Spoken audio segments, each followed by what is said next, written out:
বৃহস্পতিবার দিনে অথবা রাতে একটি তাসবিহ পড়িলে আল্লাহ বলেন, বান্দা আমি তোমার হয়ে গেলাম, আজ তুমি যা চাইবা সব কিছু আমি দিয়ে দেবো। সুবহানাল্লাহ বিহামদি। যত ধরনের চাওয়া পাওয়া রয়েছে, মনের আশা আকাঙ্ক্ষা বাসনা কামনা আমি পূরণ করে দেব।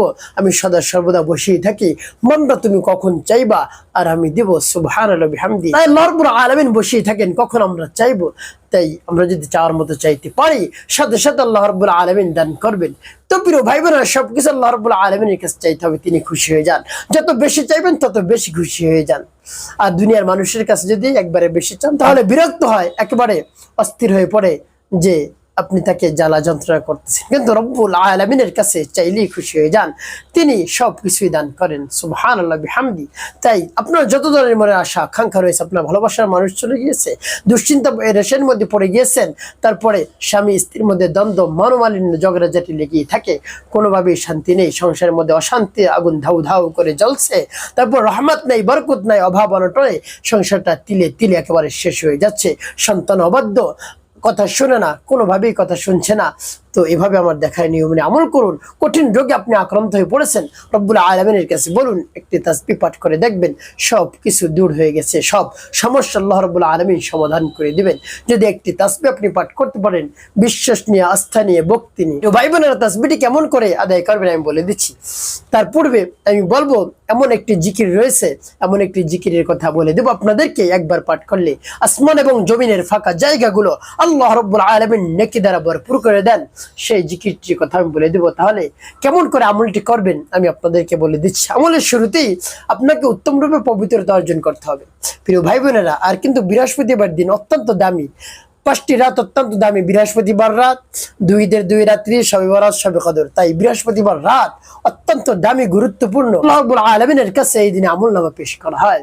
তো আপনি যদি নামাজরত অবস্থায় থাকেন, বেশি বেশি নামাজ আদায় করেন, তারপর রোজা রাখেন, দান সদকা করতে থাকেন, জিকির আজকার তাসবিহ তাহলিল পাঠ করতে থাকেন, তো আপনার আমলনামাটা সে অবস্থায় যাবে, আপনি একেবারে আনন্দিত হয়ে যাবেন যে আপনার আমলনামাটা নামাজরত অবস্থায় যে আল্লাহ রাব্বুল আলামিন আপনাকে ভালো কিছু দান করবেন। প্রিয় ভাই বোনের জন্য বেশি বেশি ইবাদত করবেন।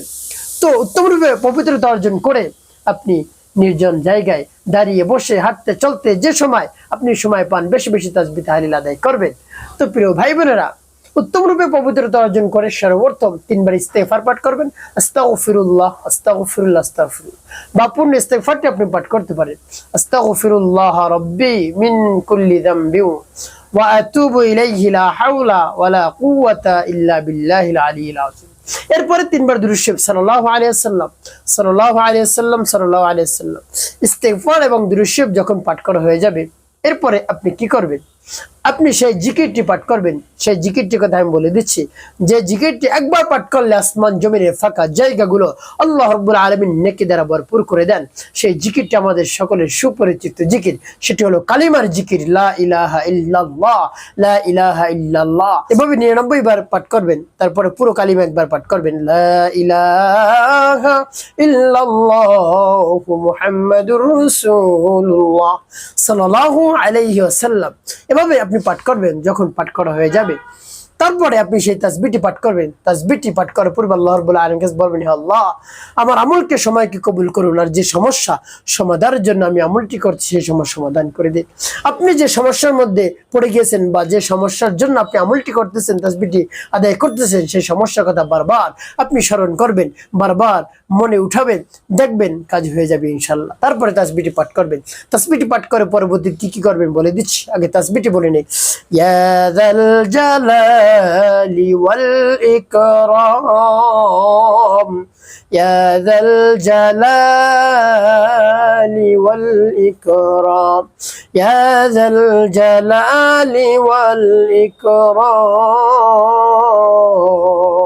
এভাবে যখন পাঠ করে হয়ে যাবে, তারপরে আপনি কি করবেন, 3 বার দুরূদ ইব্রাহিম পাঠ করবেন। আল্লাহুম্মা সাল্লি আলা মুহাম্মাদ ওয়া আলা আলি মুহাম্মাদ কামা সাল্লাইতা আলা ইব্রাহিম ওয়া আলা আলি ইব্রাহিম ইন্নাকা হামিদুম মাজিদ। আল্লাহুম্মা বারিক আলা মুহাম্মাদ ওয়া আলা আলি মুহাম্মাদ কামা বারাকতা আলা ইব্রাহিম ওয়া আলা আলি ইব্রাহিম ইন্নাকা হামিদুম মাজিদ। আল্লাহুম্মা সাল্লি আলা মুহাম্মাদ ওয়া আলা আলি মুহাম্মাদ কামা সাল্লাইতা আলা ইব্রাহিম ওয়া আলা আলি ইব্রাহিম ইন্নাকা হামিদুম মাজিদ। আল্লাহুম্মা বারিক আলা মুহাম্মাদ ওয়া আলা آل محمد كما باركت على إبراهيم وعلى آل إبراهيم إنك حميد مجيد اللهم صل على محمد وعلى آل محمد كما صليت على إبراهيم وعلى آل إبراهيم إنك حميد مجيد اللهم بارك على محمد وعلى آل محمد كما باركت على إبراهيم وعلى آل إبراهيم إنك حميد مجيد এভাবে যখন দুরূদ বিরাম পাঠ করা হয়ে যাবে এরপর আপনি কি করবেন ওই স্থানে বসে রব্বুল আলামিনের দরবার হাত উত্তোলন করবেন হে আল্লাহ আপনি হলেন আমাদের খালিক আমাদের মালিক আমাদের হায়াত দাতা জীবন দাতা রিজিক দাতা সবকিছু আপনি দিয়ে থাকেন আমার সমস্যার সমাধান করে দিন যে সমস্যার মধ্যে আমি পড়ে গেছি সেই সমস্যা আপনি সমাধান করে দিন এভাবে মন খুলে প্রাণ ভরে আপনার সমস্যার কথা রব্বুল আলামিনের কাছে বলবেন দেখবেন সাথে সাথে কাজ হয়ে যাবে সাথে সাথে পূরণ হয়ে যাবে সমস্যার সমাধান হয়ে যাবে একটি কাজ করতে হবে আপনাকে 5 ওয়াক্ত নামাজ আদায় করতে হবে মানুষের কল্যাণে খিদমতে কাজ করবেন অবশ্যই আপনার জীবন হবে সুখময় এবং শান্তিপূর্ণ ইনশাআল্লাহ